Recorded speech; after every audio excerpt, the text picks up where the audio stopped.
Hey, Scott, how you doing? Hey Al, good to see you. Nice to be together on a Zoom call at the same time today. I know you've been kind of traveling the whole country pretty much. We have been hitting the road a lot. It's just good to be out and about safely, of course, but visiting some park owners. And so last week we were wrapping up an install in Richmond, Virginia for a Surge Park, one of the brands we built for. Visited a launch trampoline park also in Richmond that's now open. And then we headed up to Delaware where we saw Shell We Bounce. Nice beach theme name and colors. If you saw my video, actually very similar to the colors in your room right there. That Yeah, I noticed that when kind I of saw pink. the video. Yeah.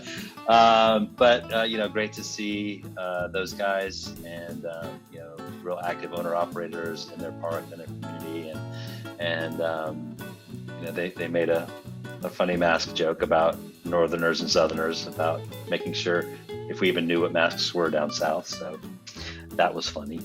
Tongue in cheek, of course. Yeah, of course. And then went over to Virginia Beach where we saw a jump trampoline park and another surge park there in Virginia Beach, and got to see people actively out there engaging in both those parks. So it was great. Have a trip coming up next week, so going to stay in town this week, and the next week going to be heading to Tennessee, Kentucky, and Ohio. We've got a number of parks we're scheduled to see, but if any of our listeners are in any of those three states, want to hit us up in some comments or just direct message us. We'd love to see if we can connect and encourage you on along the way. Yeah, and again, like you said, reach out. Make sure if you want to get the Scott World Tour coming through your town, give us a message, and we'll see what we can do. But also make sure you like and subscribe to the podcast. If you're on YouTube, just subscribe to our channel, hit all the bells and whistles there. That's But right. yeah, you can get on. We're on Apple, Spotify, on our own website, townhall.funspot.com. So make sure you just click and you'll get all the notifications. But we will be sending out the newsletter every week. So the newsletter is a little bit new. So I just wanted to kind of get into that for just a second. Great. The newsletter is basically our way of not bombarding you with emails. So everybody bombards everybody with emails nowadays. It's a necessary evil to some. But we wanted to be cognizant of the fact that we have a lot to say, but we can conduce it just down to one fine email. So you'll get any kind of sales, any kind of deals, any kind of new announcements that we have, like product and things of that nature, company announcements. You'll also get the latest episode of Tuesday Town Hall in there. So thought you guys might want to make sure you check that out. If you're not on the mailing list already, again, just message myself or Scott, and we'll be glad to put you on the mailing list. Of course, we don't want you to miss out on anything, but I wanted to say thank you to everybody for tuning in every single week. The numbers keep going up and up and up, so be sure to tell your friends so we can keep that trend going. So, Yeah, we appreciate the support. It's been yeah. continues to be a great journey, and how we've kind of morphed into what we're doing now. Just kind of a sneak peek into kind of the late November timeframe. We're working on putting together a pretty exciting new live show. 1 maybe 2 days with some exciting stuff. So stay tuned for some more information on that. Yeah, we got a lot of tricks up our sleeves. Make We sure do. we keep you all entertained and well informed. But Scott, we have a very, very, very, very special guest today. It's a little bit outside of the norm for us, but it totally makes sense after we really get into it. I think people will really understand why we're having this guest on. Would you like to give any kind of insight to that?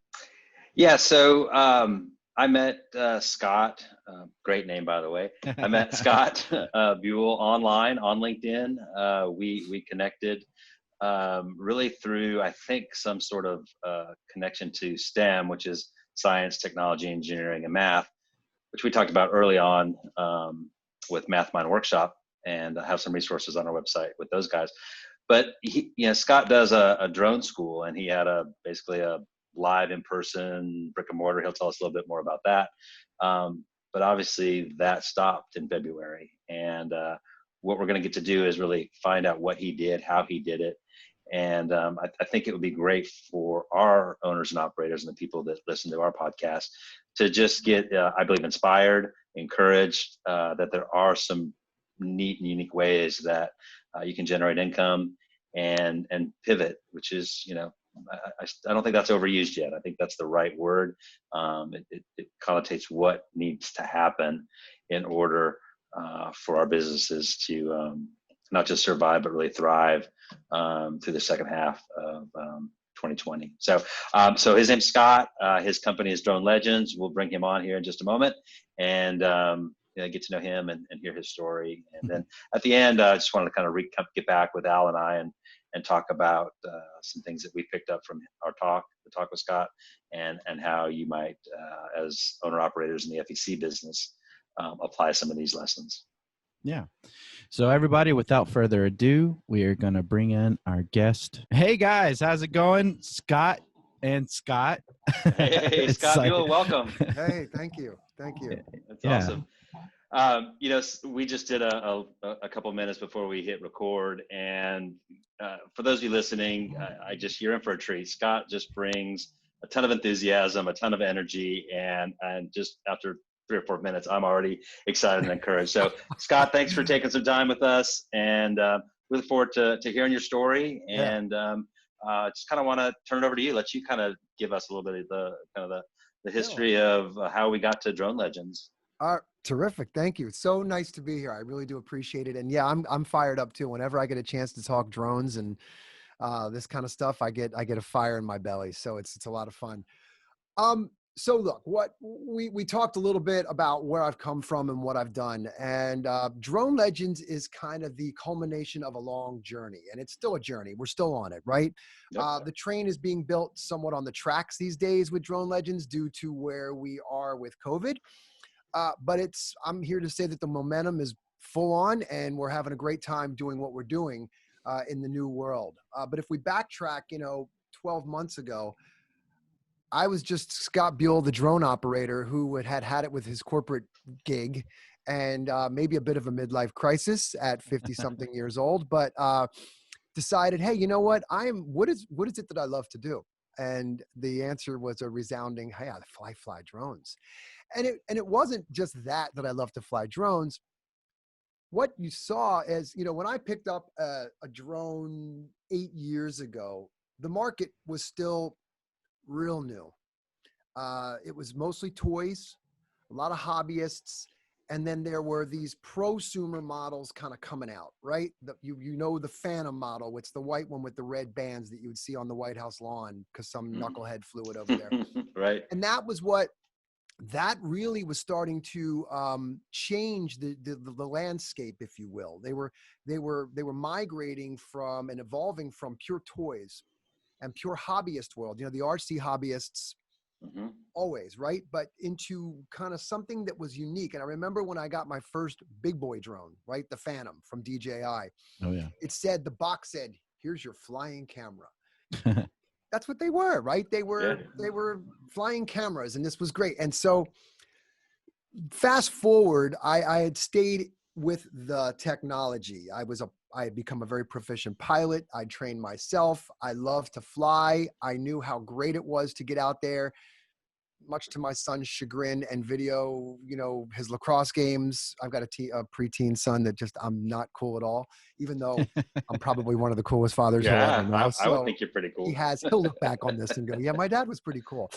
And so when I reached this point last June, I said, okay, stop for a moment before you leap into another frying pan. Think about what it is that you're going to do for the second half, right? This is halftime. Pause for a minute, get your wits about you, and imagine what the next 4 decades, God willing, of your life looks like. And I said, okay, what's realistic? Well, the drone thing, we're tongue in cheek talking about it, but at the end of the day, it actually was realistic, because drones, from the time in, 5, 6 to 8 years ago that I picked one up to last summer, had undergone a huge transformation and were now legitimate business tools, whether it be the obvious real estate. That's kind of one of the early adopters. Mm-hmm. Insurance, looking at roofs, using some of the new technologies, such as, some mapping features. But search and rescue, marketing, hey, let's do golf course tours. I mean, the applications are truly endless and Mm-hmm. endless. And every time we turn around, there's a new industry being disrupted by drone technology in a very good way. I use the term disruption in a positive way. Whether it be using fixed wing aircraft drones to Right. inspect aerial pipelines and or power lines. And so I said, there's a career here somewhere. And my low hanging bootstrap startup model was, hey, just go start at real estate. Go out there. I peppered my neighborhood with flyers. I put magnets on the side of my car. I created a business called Latitude 360, which still exists today. And I went out and pounded the pavement and tried to make a living shooting real estate videography. And Mm-hmm. I had some early success, and I was scraping by. But I did notice that it was, at least at that level. So I had a decision.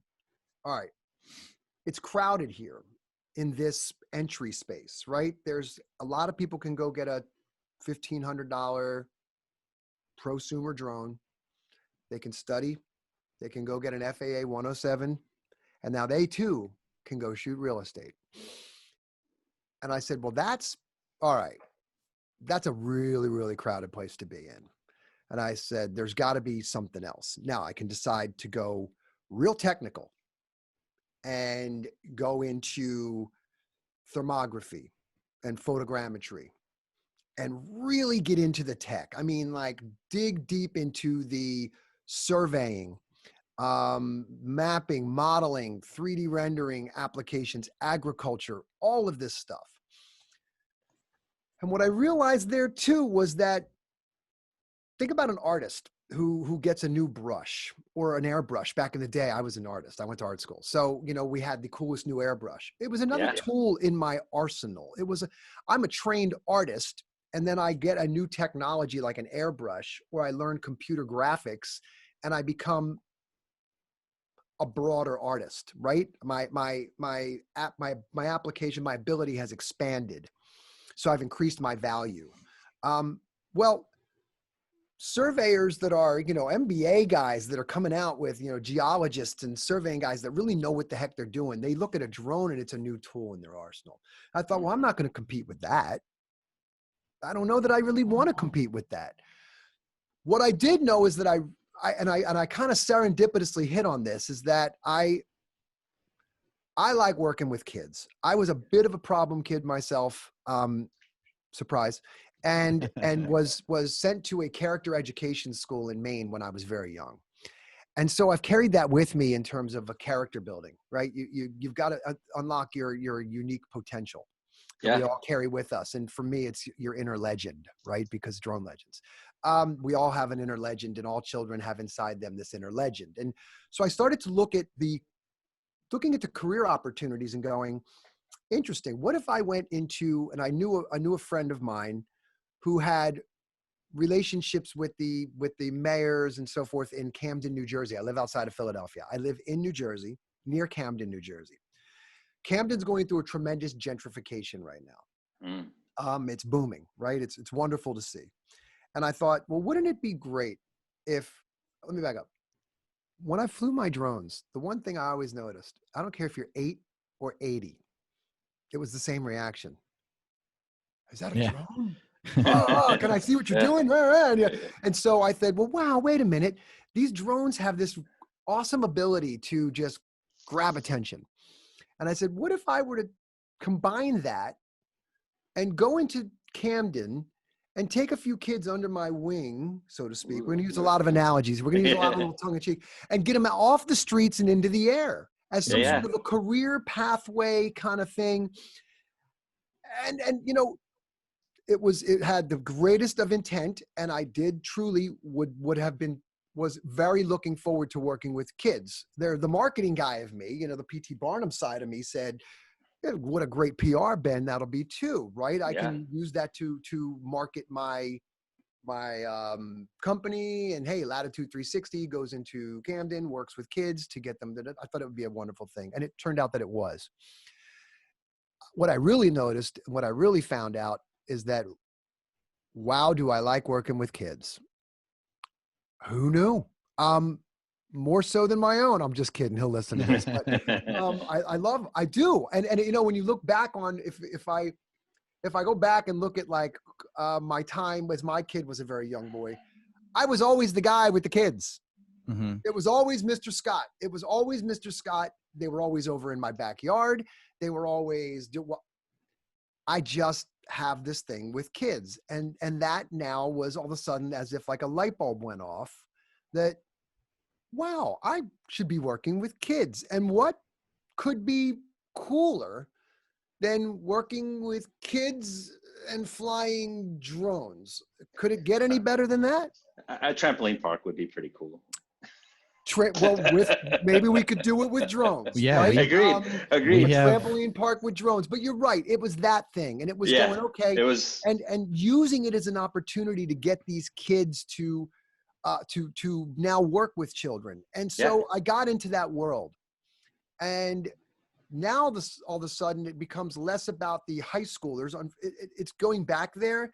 But I was now starting to see that there was this whole world around these indoor smaller drones that can be used for, they have cameras, so little cinematography, operations. How do we fly? They're small. I don't have to throw you right onto a $2,000 beast. I can use these small drones to get you proficient in piloting. You're still going to have a great time with the same people make this as make this, the same people. So you can scaffold up after a while. And I started to get inside and being invited into middle schools and elementary schools. And that's really where it hit. That's where I said, okay, this is the audience that I love. Mm-hmm. So put this in a bit of a timeline for us. So you're about 12 to 15 months ago, you kind of maybe 18 months ago, you leave corporate America. You're like, I got to do something else. You love drones. You start creating this company, Latitude, that does real estate photography through drones and some other stuff. You're like, maybe I'll, use a marketing kick, and, kind of my nonprofit side of me will go help out kids, and that'll boost the rest of my business. Then you're like, oh man, I love kids. Yeah. How do I get that? So kind of give us a time. Where are we now in timeline? We are in October-ish. Okay. September, October. So I did go into the schools, and that's when I realized, okay. And then I saw that we were able to start using these drones too. There's some programming applications as well that connect to these drones.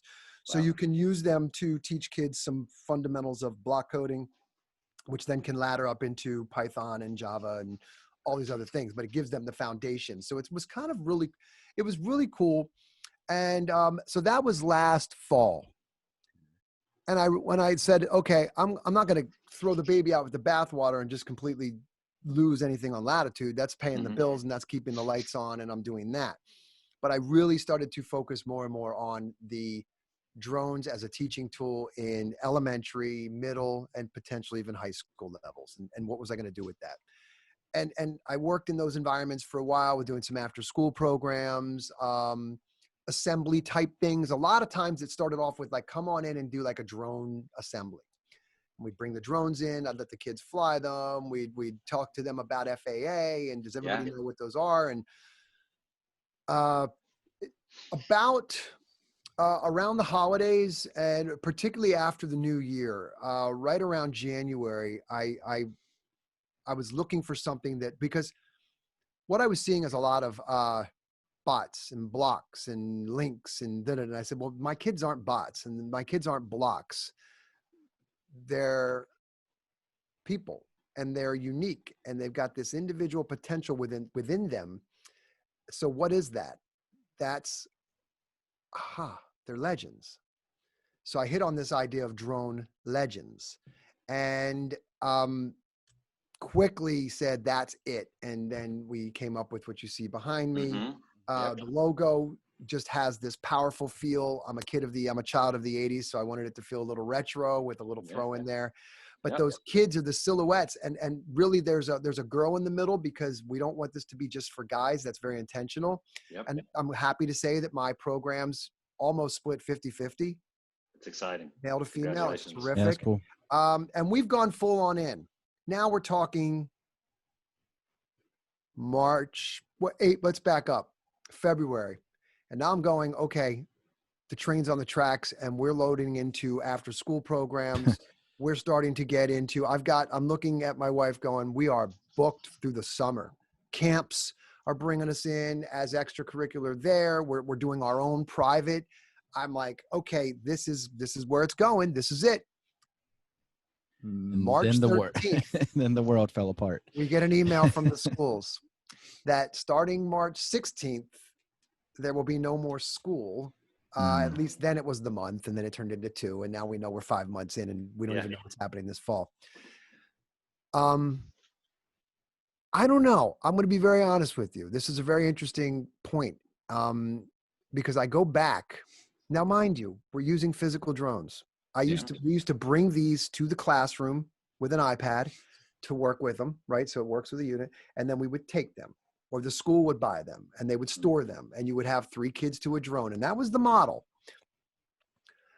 I said, I look at my Instagram timeline and Facebook and LinkedIn, and I think by March 16th, I said, well, it's day 1 of the homeschool challenge, and we've gone virtual. And I didn't even give it a second thought that by gum, we're going virtual. And here we are now 5 months later. We've got almost 50 kids having gone through the program since the beginning of April, and they're still with us. Once a drone legend, they've all earned their wings, right? Nice.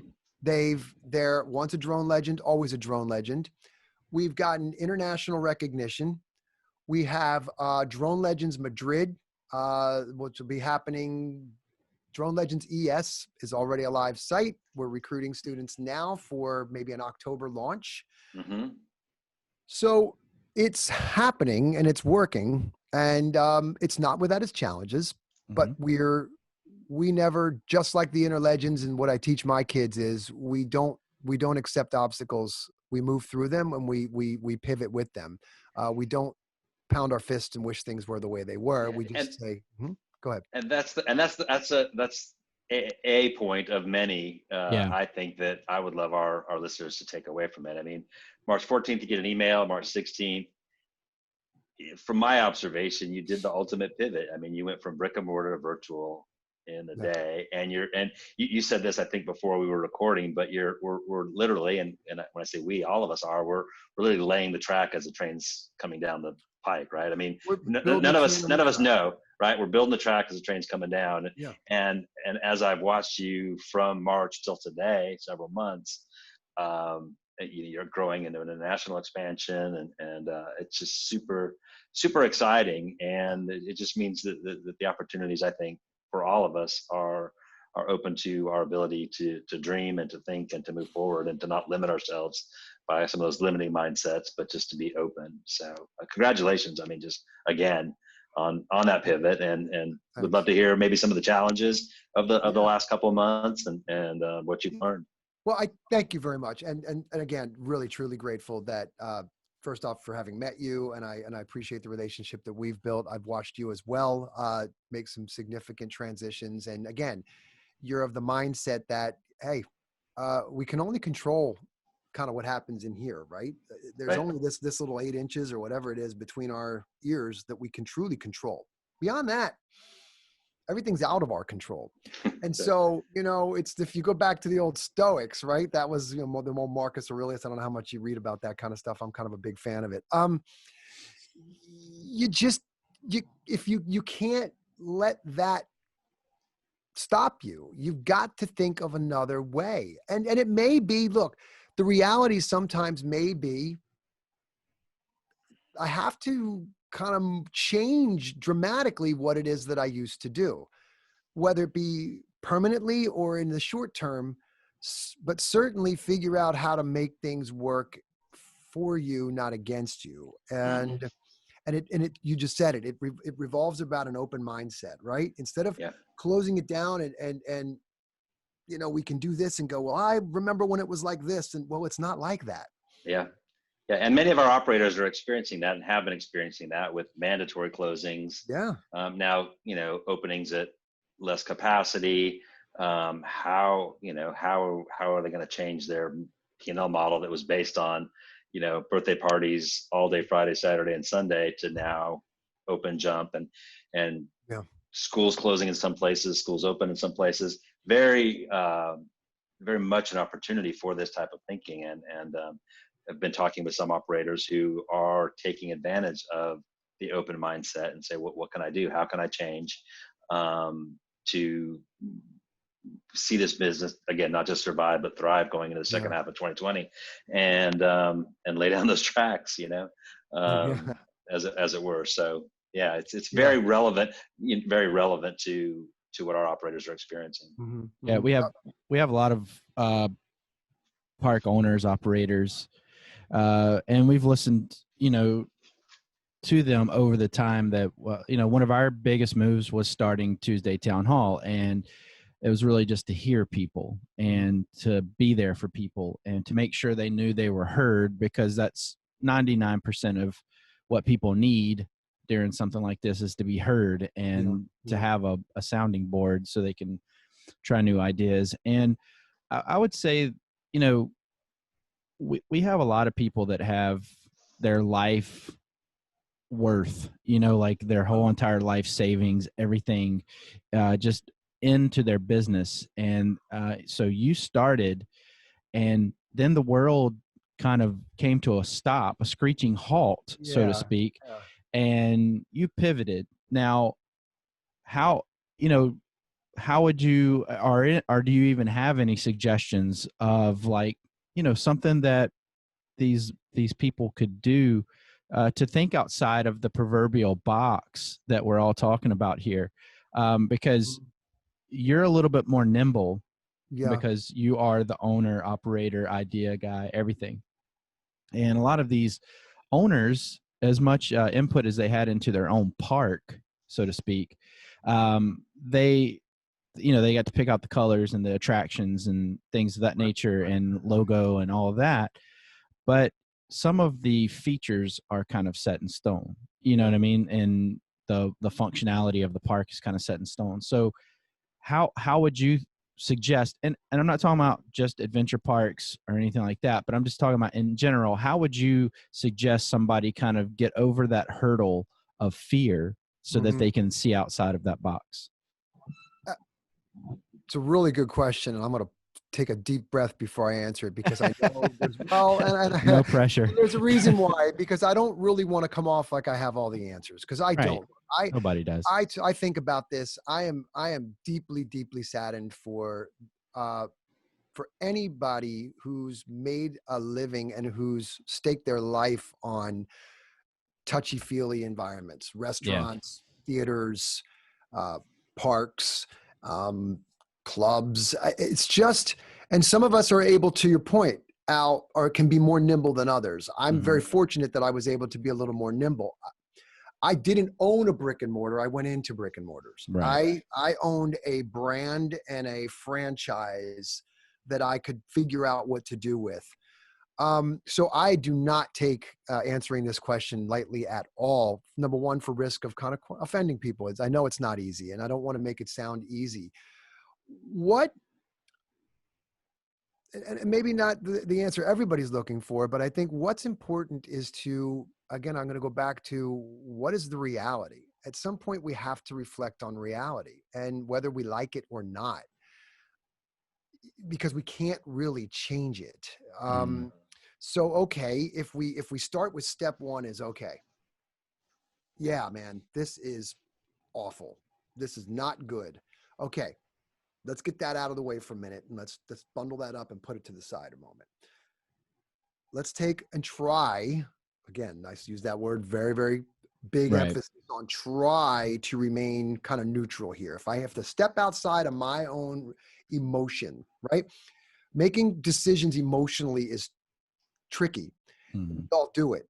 But if you can somehow plant your body for a moment and get out of it and step over here and look at it as an outsider, as if you were almost ignorant, and try to take the emotion out of it, whether it's through deep meditation, breathing, whatever you need to do to just kind of calm yourself down, right? And then look at the problem and look at the potential for the problem. In other words, if this is the new normal and we have future, I watch Patrick Bet David. I don't know if you're familiar with who he is. He's an interesting guy, Patrick Bet David. He's got a great thing on YouTube, Valuetainment. He talks about this ad nauseum.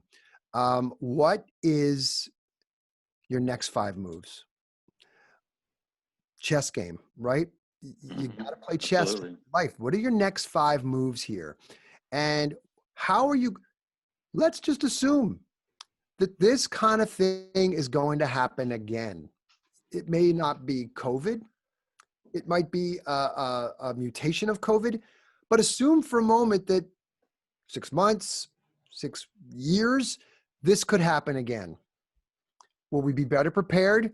First off is let's hopefully don't want to shut everything down again. Maybe we start to mask it up and distance, and we can maybe tame it down. But what are you going to do to quote unquote virus proof yourself or pandemic proof your business?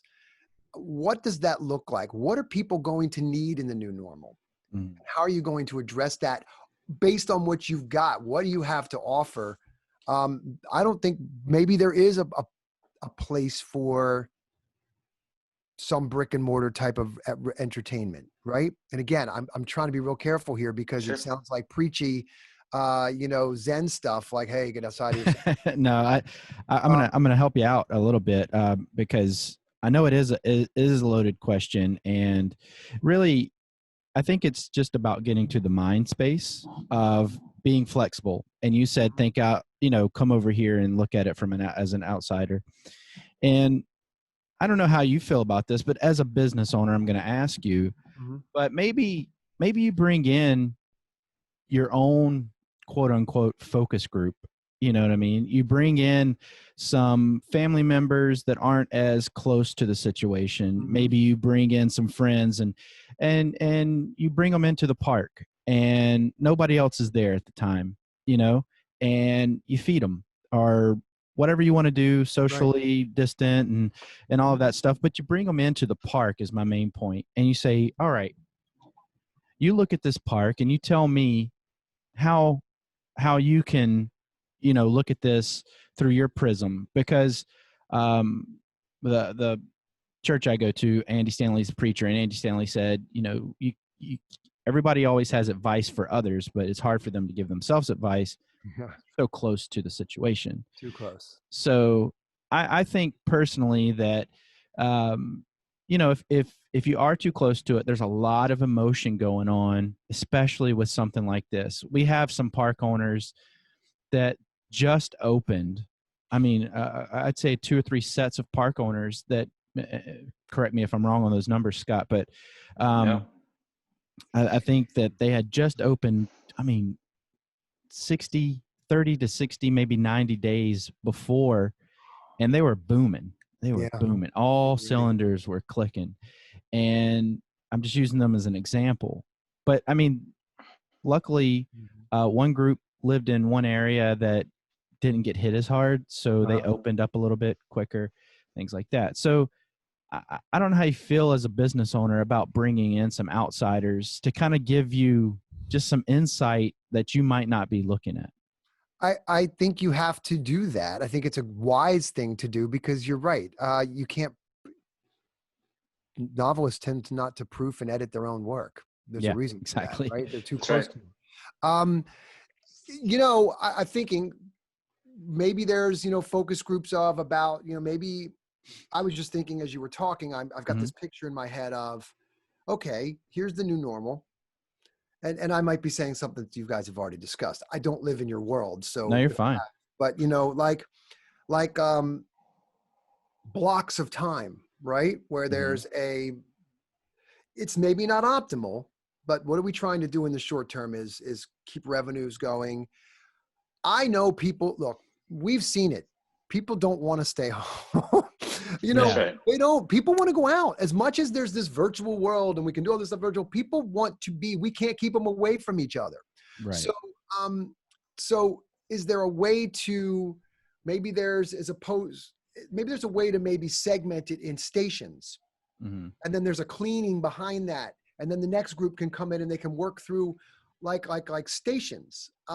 Where you can move people through. Is that, I'm sure that's probably been thought of. I can't be that. No, we've seen, several different models, and we have some good resources through IAPA and IATP and industry resources, and just, I mean, there's a lot of people thinking about this, right? How, we can't lose the family entertainment center, right? Right, for you and I, that's the arcade at the mall, right? Playing Pac-Man. Right. I mean, that was. I've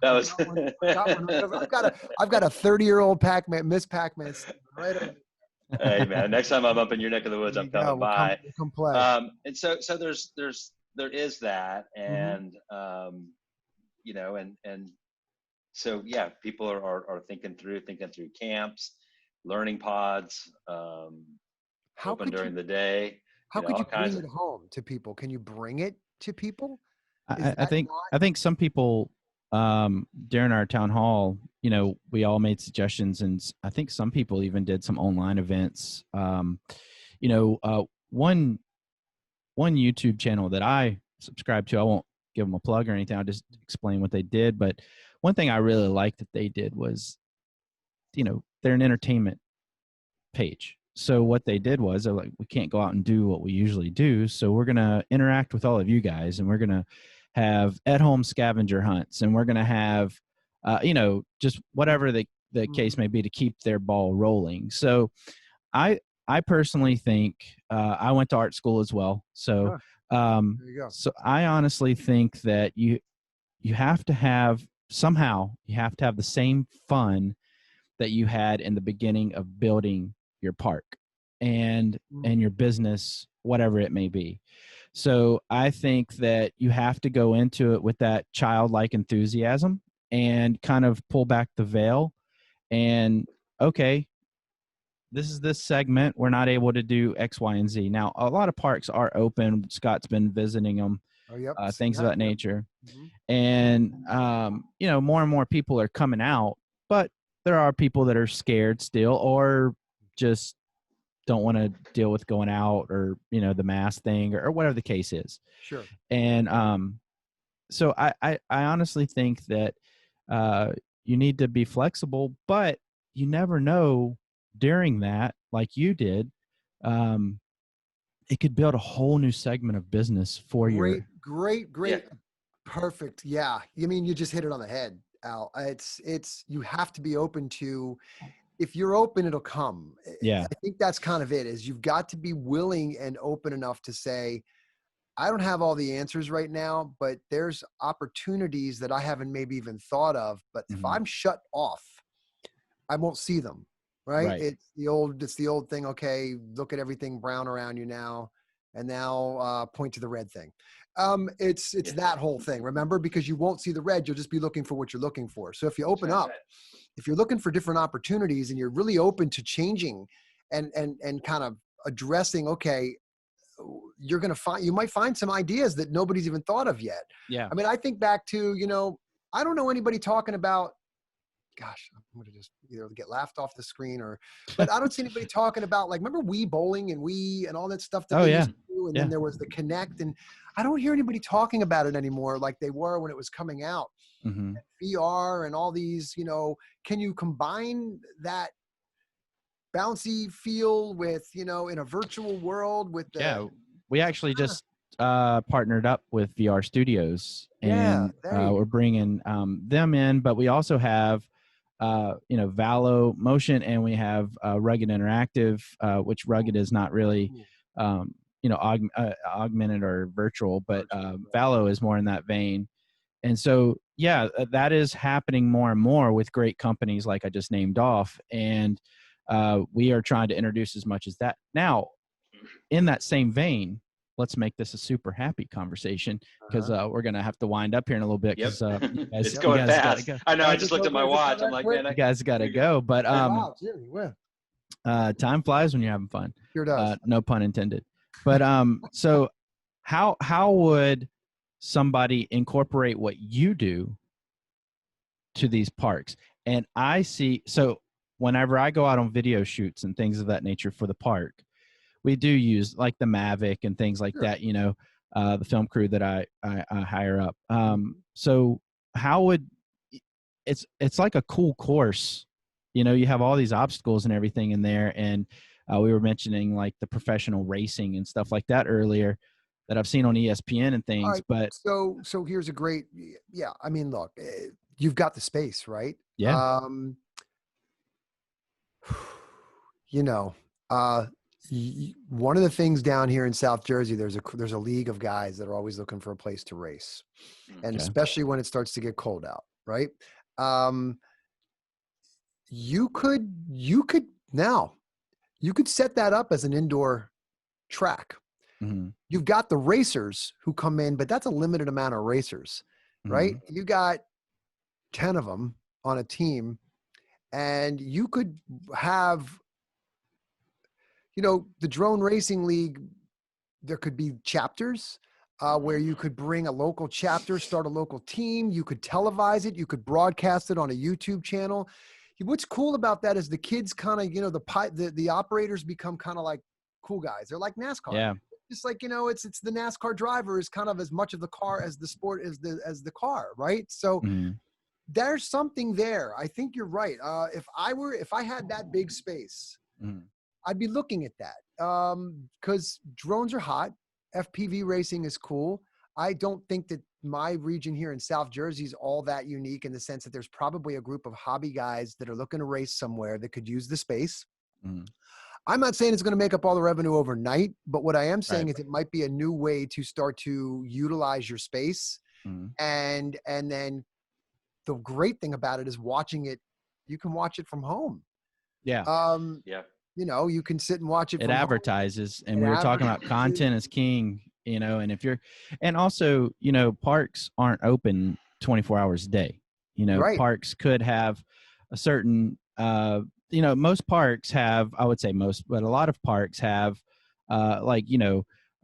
hours for like special needs and things of that nature, for like autism and things. They'll turn down the lights a little bit, kill the music, the things of that nature.